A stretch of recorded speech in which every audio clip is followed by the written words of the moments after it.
You're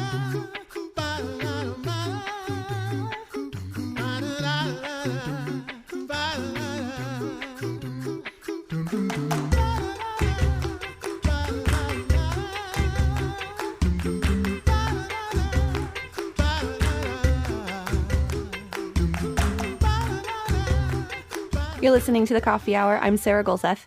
I'm Andy Bates. We're talking with authors and creative people with words with the Here I Write conference, brainchild of Katie Schuermann. That conference was supposed to happen this summer, and unfortunately with the global pandemic, it isn't happening, but we're taking this opportunity to talk with some of the presenters and give our audience here on the Coffee Hour a chance to learn from these experts on their topics.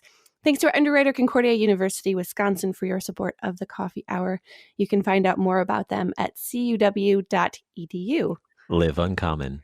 Today, we have with us Heather Smith, who is a somewhat familiar voice on the Coffee Hour, talking about education and Lutheran education.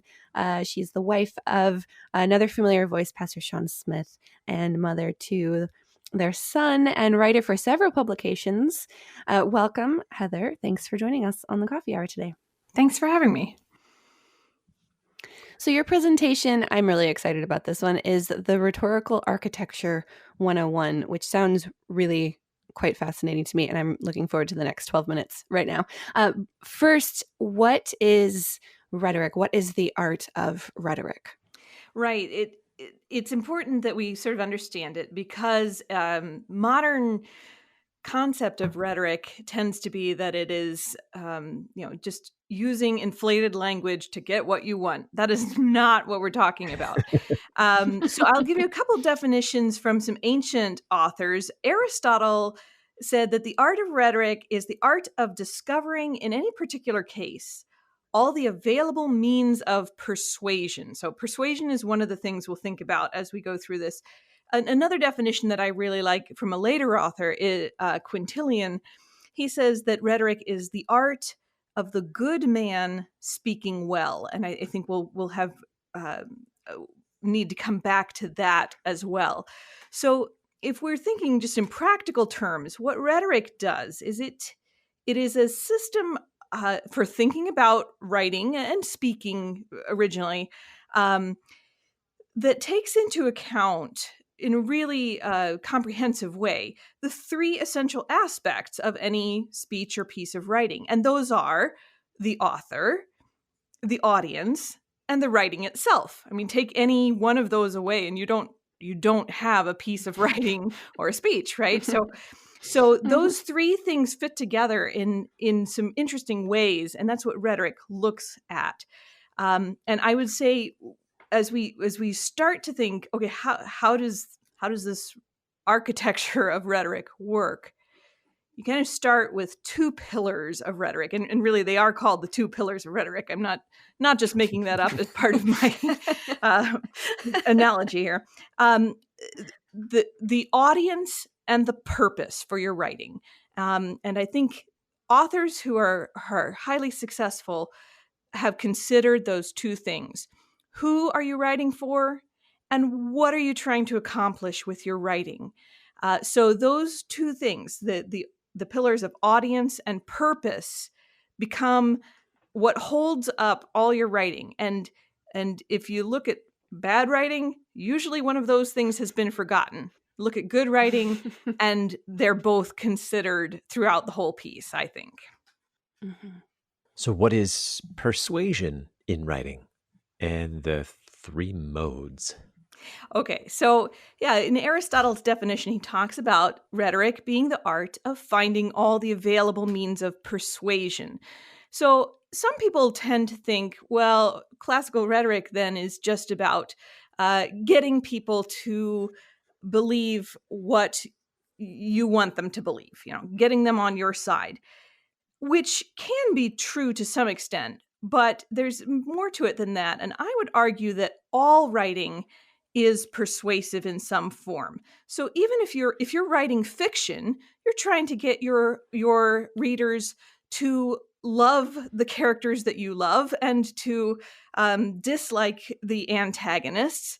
And so you are looking at those sorts of things as what you're persuading somebody towards. If we think too about the second definition of rhetoric that I gave earlier about Quintilian, who says that it's a good man speaking well, there's actually an emphasis there on trying to convince people of the truth. And I think as Christian writers, that's particularly useful to us. That no matter what we're writing, whether it's an article for something or a piece of fiction, whatever we may be writing, we're always trying to communicate some truth about God and the world and the eternal truths of Christianity. So those are kind of how we're thinking of the persuasion that's going on. So then in classical rhetoric, we talk about three modes of persuasion that you referenced. And those have to do with the three essential aspects of writing that I mentioned before. So we have the author, and the author can help persuade people by what the Greeks would call his ethos. That means your personal character or reputation. If you've written a bunch of books, people know something about you as an author, and so they know what to expect from you. So that's your ethos. But even if you haven't written something before, just the way that you write as people start to read, they get an impression of you as the author, and that helps to persuade them. The second of the three modes is pathos, which is helping the audience to feel what they should about the topic at hand. So to not manipulate people's emotions, but to help them share an empathy for what you are talking about. And then the third mode of persuasion is logos, which is just the logical or literal content, the rational content of your writing. You can have something that's very emotional, but that doesn't actually say a lot. Well, that's not useful. We need to have actual good rational content to our writing as well. Mm-hmm. So then with all of this, how do we as readers also encounter all of these things in all of the things that we read? Right. So I'm going to go back to my little analogy of architecture. You enter a building and you may not think about the architecture. Some buildings you do, you're just awed by the architecture. A lot of buildings you don't think about it at all. But every building had a blueprint or at least some sort of plan, or maybe it just got thrown up haphazardly. But there was something that went into the construction of it, right?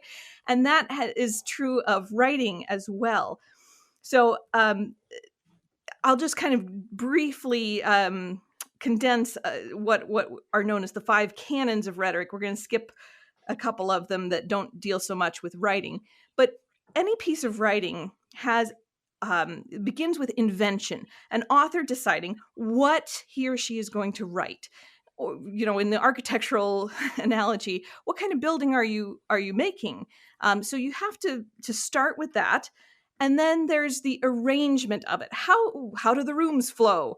What sort of pattern do we have to your thoughts as a writer? And then the style, which is the specific words, the arrangement of the words, the sentences and the paragraphs and so forth that an author uses. And that's sort of the design and decoration that we see in a room. And that's maybe more visible to us as readers than the other things. But if you don't have, as a writer, a good plan for your whole architecture of your piece of writing, the style isn't going to save it, even if you have really nifty little turns of phrase going on. So there's so much that I would love to cover in more detail, but I'll just mention that we see this form of style in writing all the time, and again, we might not be aware of it, but the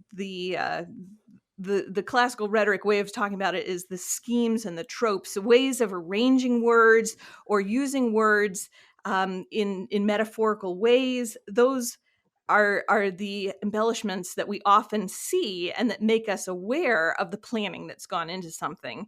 I'll just mention, because I know that you had done the challenge of memorizing the Athanasian Creed, and I think anybody that has gone through that could see some of these schemes and tropes that show up where there's repetition of things in a certain pattern, a certain arrangement of things.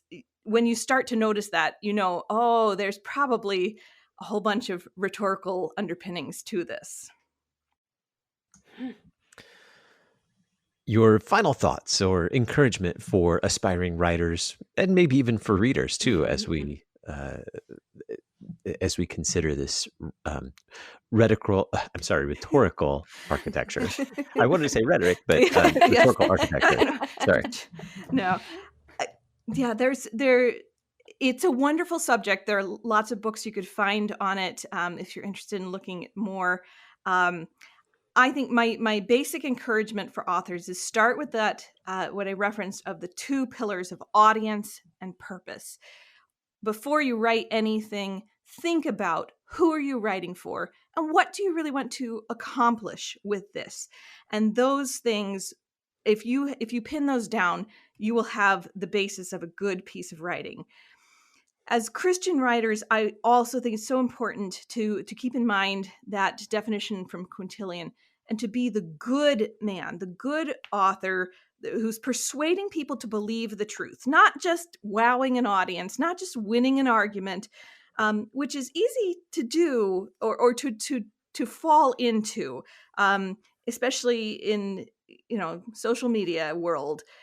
But as Christian authors, we have a vocation to lead people to seek the good of the audience by bringing them to believe the truth, which we accomplish through the beauty of carefully planned and constructed writing.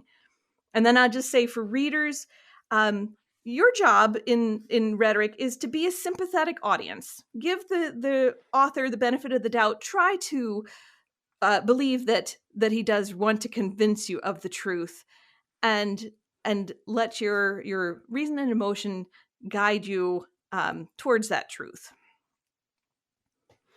Where can we find some of your writings or things that you've put out? Well, writing time for me is sometimes limited by life with a toddler now, but I have in the past written a few things for the Lutheran Witness. Occasionally, I have had things published online in the Federalist or the blog Sister, Daughter, Mother, Wife. So you might look there, and who knows where else things might turn up. Heather, thanks so much for joining us today on the Coffee Hour. Thank you. You're listening to the Coffee Hour. I'm Sarah Gulseth. I'm Andy Bates.